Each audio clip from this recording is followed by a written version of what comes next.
नोएडा के सेक्टर 21 जलवायु विहार की सोसाइटी की दीवार गिरने की दुर्घटना में आज 4 लोगों की मृत्यु हो गई। दुर्घटना के बाद हाहाकार मच गया। ये चारों लोग एक ही परिवार के थे। इनके नाम पप्पू, पुष्पेंद्र, पन्नालाल और अमित। ये सभी बदायूं के रहने वाले थे और नोएडा के जलवायु विहार के पास, सोसाइटी के पास के नाले पर काम कर रहे थे।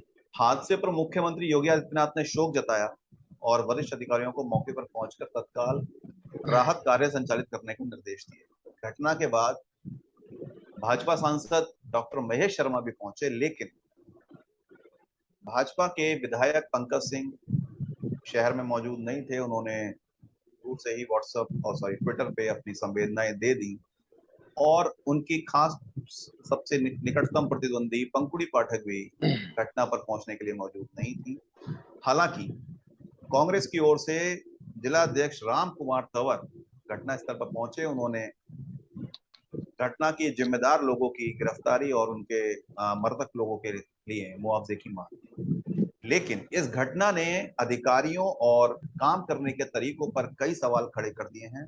इन सवालों पर आज हम बात करेंगे। नमस्कार, मैं आशु भटनागर, एनसीआर खबर प्राइम टाइम में आपका स्वागत करता हूं। आज मेरे साथ इस परिचर्चा को करने के लिए वरिष्ठ पत्रकार राजेश बैरागी जी हैं, पंचायत 24 के संपादक देवेंद्र शर्मा जी हैं, भारत जागरूक संगठन के अध्यक्ष शैलेंद्र वर्णवाल जी हैं और कांग्रेस के जिला अध्यक्ष राम कुमार तंवर जी हैं, जिन्होंने इस मुद्दे पर सवाल उठाए हैं। ठीक है, अब मैं देवेंद्र शर्मा जी को ला रहा हूं। देवेंद्र शर्मा जी, हमारे देश का दुर्भाग्य ये है, मैं इसमें किसी राजनीतिक बात को नहीं लाना चाहूंगा, हमारे देश का दुर्भाग्य ये है कि हमारे यहाँ प्लानिंग और शहर बसाने के काम ऐसे लोगों को दे दिया गया है जिन्होंने कभी उसके बारे में सोचा नहीं है।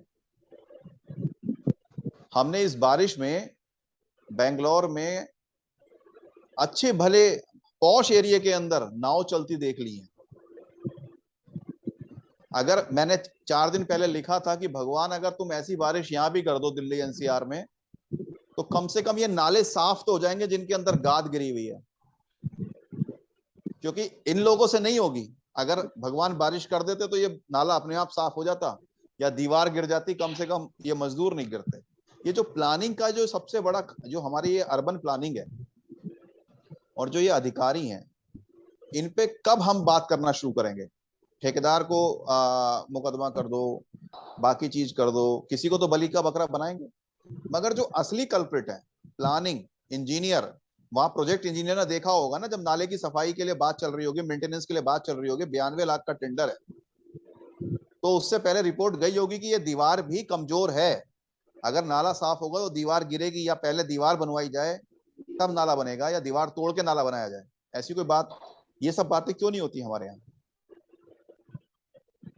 आशु जी, सबसे पहले तो मेरी संवेदनाएं इन परिवारों के साथ है जी जी, इन्होंने इस घटना में अपने प्रियजनों को खोया है, और मैं भगवान से दुआ करता हूं कि जो इस घटना में घायल हुए हैं उनको जल्दी स्वास्थ्य लाभ। आप कह रहे थे सर कि अभी हमने देखा था बेंगलोर जैसे पॉश एरिया में किस तरह से हालात। देखिए सर, हम लोगों ने एक डिबेट की थी और उसमें मैंने एक बात कही थी कि जब जब किसी पद पर उस पद से के अयोग्य व्यक्ति को बैठा दिया जाता है तो वहां प्लानिंग में यही गुल खिलते हैं, यही हालात सामने आते हैं। एक दूसरी और मैं बात कहता हूं कि अभी आपने कही कि 92 लाख का टेंडर और 4 लोगों की मौत, यहाँ पर महत्वपूर्ण टेंडर था सर, लोगों की जिंदगी से शायद लोगों को या संबंधित अधिकारियों को इतना वास्ता नहीं था। आज मेरी भी इस घटना को लेकर कई लोगों से चर्चा होती रही थी, तो मैंने भी ऐसे ही बेबाक अंदाज में कह दिया कुछ लोगों से कि भैया ठेकेदार जिम्मेदार है, ठेकेदार को देखना नहीं चाहिए था। तो कुछ लोगों ने मुझे कहा शर्मा जी जरा आप विचार तो कीजिए, क्या आप इस व्यवस्था से वाकिफ नहीं है?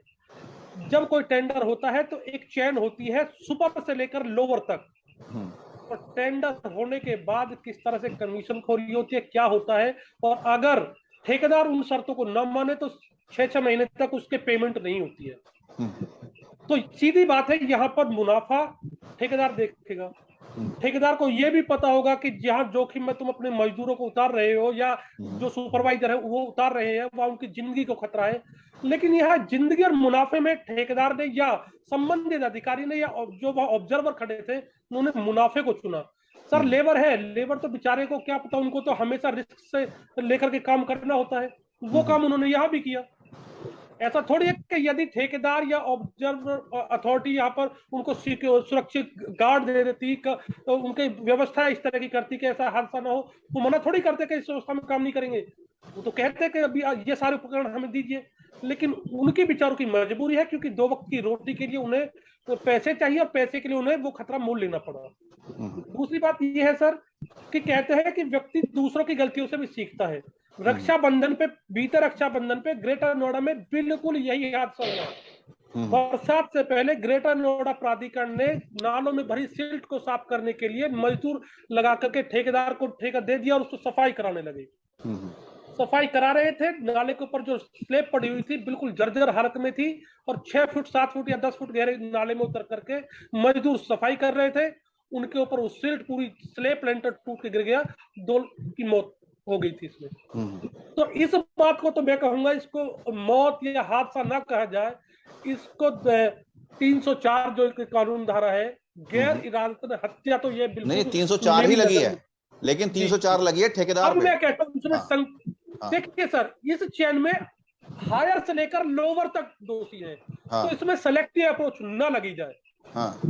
क्योंकि एक बात बताइए, फौज की आर्मी का बड़ा अफसर भले ही बड़ी पोस्ट पे हो, लेकिन यदि नीचे का उसका अधीनस्थ गलती करता है तो जिम्मेवारी वह भी लेता है। ठीक है, मैं यही रोक रहा हूँ, नहीं बचा। एक बात और मैं कह रहा हूँ सर, एक बात और जहां तक अभी कह रहे हैं कि ये हादसा, सर ये तो ट्रेलर हम लोग देख रहे हैं।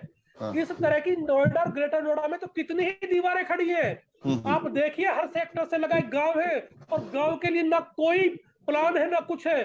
खुदा न खास्ता 4-4 उसकी इंच की दीवार पर 6-6 मंजिल खड़े हैं। सहाबेरे की एक घटना हुई थी, उस घटना ने पूरे प्रशासन शासन के हाथ पर हिला दिए। लेकिन हमारे देश में क्या है, वक्त ऐसा मरहम है कि वक्त बीतने के साथ सब घाव भर जाते हैं। एक सहाबेरी हुई, सबको दर्द हुआ, लेकिन उससे कोई सीख नहीं ली, व्यवस्था वही की वही है। देवेंद्र जी, जो लोकतंत्र है, भीड़ तंत्र, इसमें क्या सही बातें दब जा रही हैं? जैसा कि शैलेंद्र जी ने बिल्कुल स्पष्ट कहा कि वहां पर ठेकेदार, अथॉरिटी, सबका एक कंसोर्डियम था और ये उसमें कमजोर पड़ गए। तो क्या ये जो टेंडर्स होते हैं, ये सब इसी तरीके से, इसीलिए इसमें नियमावली नहीं देखी जा रही, इसमें प्रोस एंड कॉन्स नहीं देखे जा रहे, इसमें ये भी नहीं देखा जा रहा कि जो प्रोजेक्ट इंजीनियर है वो क्या रिपोर्ट दे रहा है, या दे रहा है तो उन्होंने देखा भी नहीं है, बस खाली रिपोर्ट लगा दिया, कागज पूरे हैं। आंसू सर, मैं अपनी बात को वहीं से शुरू करूंगा जहां मैंने अभी छोड़ा था। जहां भी आप बात कर रहे थे कि नियमावली ना देखी गई, नियमावली की देखने का विषय रह कहाँ जाता है। जब शाहबेरी कांड हुआ था, यानी कि मुझे लगता है इस का एक ऐसा पहला खतरनाक संकेत था जो नोएडा, ग्रेटर नोएडा के भविष्य को इंगित करता है कि संभल जाइए, वरना हालात क्या हो सकते हैं। तो सबके हाथ पैर फूले, और नोएडा और ग्रेटर नोएडा प्राधिकरण ने भी, विशेष रूप से नोएडा प्राधिकरण, क्योंकि नोएडा का ही एक्सटेंशन ग्रेटर नोएडा है, वहां समस्या ज्यादा है सर। उन्होंने गांवों को लेकर कहा कि नियमावली लेके आएंगे, क्योंकि ऐसी इमारतें गांवों के अंदर बहुत अधिक है, और वह समस्या यह है कि यदि कोई हादसा खुदा न खास्ता हो जाए तो वहां रेस्क्यू करना भी बहुत मुश्किल हो जाएगा। तो नोएडा की स्थिति ज्यादा भयावह लगी, और कहा कि एक नियमावली लेकर आएंगे। मुझे नहीं पता प्राधिकरण नियमावली लेकर आया तो उसका क्या हुआ क्या नहीं हुआ, वो एक विषय है, आप चर्चा कर सकते हैं। दूसरी बात मैं ये कहूंगा कि क्यों ये नेक्सस बन जाता है। देखिए सर, जब हित एक जैसे हो जाते हैं तो दुश्मन भी दोस्त हो जाते हैं। नोएडा को आप इसके मूल को समझिएगा सर, नोएडा, ग्रेटर नोएडा और यमुना प्राधिकरण, इन सब की बात नोएडा है। नोएडा का जब उदय हुआ तो इसका एक उद्देश्य था कि नो प्रॉफिट नो लॉस के आधार पर हम औद्योगिक विकास करेंगे, और एक ऐसा औद्योगिक मॉडल लेके आएंगे जो एक शानदार हो, और जो एक दिखे कि भी हाँ हम औद्योगिक विकास करते हैं। 10-12 साल तक या 20 साल तक, 90 तक नोएडा उस पर चला। लेकिन 1990 के बाद, अगर मैं गलत नहीं तो राजेश जी इसको और स्पष्ट कर पाएंगे, नोएडा प्राधिकरण अपने उद्देश्य से भटक गया और नो प्रॉफिट नो लॉस की जगह मैक्सिमम प्रॉफिट मिनिमम लॉस की पॉलिसी पर चला गया। और यहां से यह औद्योगिकरण की जगह तेजी से हाउसिंग सोसाइटी, बिल्डर्स और आपके नगरीकरण की दिशा में बढ़ गया। जब नगरीकरण की दिशा में बढ़ा तो प्राधिकरण के अंदर बिल्डर्स का हस्तक्षेप बहुत ज्यादा हो गया। और जब बात मुनाफे की आती है सर, तो देखिए एक बात कहूँ, सिर्फ प्राधिकरण को अगर कोई सही डील करता है तो बिल्डर अपनी तरीके से चल लेते हैं सर मैं वरना तो एक मिनट, हाँ एक मिनट के लिए रोकूंगा। एक बात मैं कह दूं फिर आपकी बात। जी जी सर प्राधिकरण वह एक अवतार है जो अपने 16 कलाओं में पारंगत है। जो भी आप कह रहे थे ना कि हर राजनीतिक दल वहां जाकर किस तरह हो जाता है, तो प्राधिकरण पर वह सारी कलाएं आती है, किस दल के नेता को, किस विरोधी को कैसे संतुष्ट करना, कैसे झुकाना, सारी कलाएं उसे आपकी बात से मैं सहमत हूं, लेकिन मेरा एक सवाल नोएडा प्राधिकरण के पक्ष में यह भी है कि अगर नोएडा प्राधिकरण 16 कलाओं में इतना ही पारंगत है, तो 7-8 साल हो गए नोएडा प्राधिकरण का जो नया ऑफिस बन रहा है वो आज तक पूरा क्यों नहीं करा पाया? सर मेरी कलाई पारंगत का अर्थ जरा समझिएगा, यहाँ मैं कहाँ कह रहा हूँ, यानी कि मैं आप कह रहे हैं ना, चाहे वो सपाई हो, भाजपाई हो, सामाजिक कार्यकर्ता कौन हो, सब बड़े गुस्से में होते हैं, लेकिन कुछ दिन के बाद टेम्पर बिल्कुल लगभग सर एक बार कहूँ, मैंने भी प्राधिकरण को बहुत ज्यादा थोड़ा बहुत कवर किया है और मैंने देखा है सर, और क्या क्या वहां खेल हो जाता है, कैसे कैसे हो जाता है, बाहर लाल आंखें कैसे अंदर नीली हो जाती है, ये मैंने बिल्कुल देखा। मुझे बड़ा शौक होता था ये चीजें देखकर। ज्यादा मैं कुछ अब क्या कहूँ, थोड़ा कहना और अधिक समझना बस।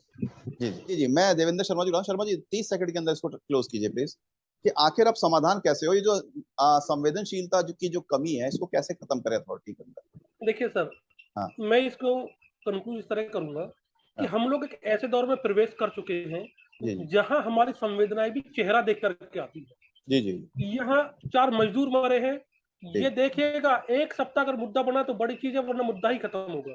जी अगर खुदा न खास्ता ये दीवार मजदूर न दबके इस हादसे में कोई ऐसा व्यक्ति चपेट में आ जाता जो प्रभावशाली होता, तो इसको लेकर के प्रतिक्रिया भी बदल जाती। बिल्कुल, यदि साइरस मिस्त्री दुर्घटना में मारे जाते हैं तो अगले दिन नितिन गडकरी पूरे देश के लिए पिछली सीट पर बेल्ट लगाने का आदेश जारी अनिवार्य वही मैं कह रहा था सर। जी सर यहाँ किसी सक्षम व्यक्ति का कुत्ता भी दब जाता ना सर, तो प्राधिकरण की भी चूल हिलती और यहाँ हम एक प्रतिक्रिया भी दूसरी तरीके की देखते हैं। तो एक तरह से तो हमारी ये चेहरा देख करके प्रतिक्रिया देखना है वो बदल जाए, और दूसरा ये प्लानिंग स्तर पर भी इसमें बदलाव होने चाहिए।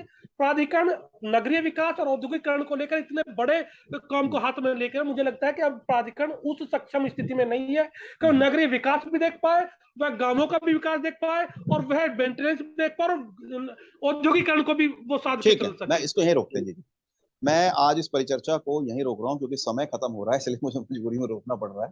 हालांकि हम लोग अभी बात कर सकते थे, लेकिन आज के जो 3 मुद्दे हैं, प्राधिकरण, इस बहाने प्राधिकरण की कार्यशैली पर सवाल उठने जायज हैं और इसको अब विस्तार देने की जरूरत है। प्राधिकरण सिर्फ कॉलोनाइजर की भांति नहीं, इसको देखभाल करने वाली एक संस्था के तौर पे भी बनाया जाना चाहिए, और इसके लिए राजनीतिक इच्छा शक्ति बहुत जरूरी है, विपक्ष की तौर से भी और राजनीतिक सत्ता पक्ष के तौर से भी, ताकि ये जो 5 लाख के मुआवजे के नाम पे लोगों को टरका देने की, गरीब आदमी को टरका देने की मांग है, या जो हमारे लोग कह रहे हैं कि अगर कोई अमीर आदमी मर जाता, जनप्रतिनिधि मर जाता, तो शायद ज्यादा की बात नहीं होता, हादसा हो जाता तो फिर हमारी संवेदनाएं बदल जाती है सर चेहरा देखकर। तो ये अथॉरिटी इस पूरे प्रकरण के लिए अथॉरिटी मुख्यतः जिम्मेदार है और उसके अधिकारियों की जांच होनी चाहिए, और सत्ता पक्ष को इसके लिए नए उत्तरदायित्व को महसूस करने वाले अधिकारियों की नियुक्ति भी करनी चाहिए।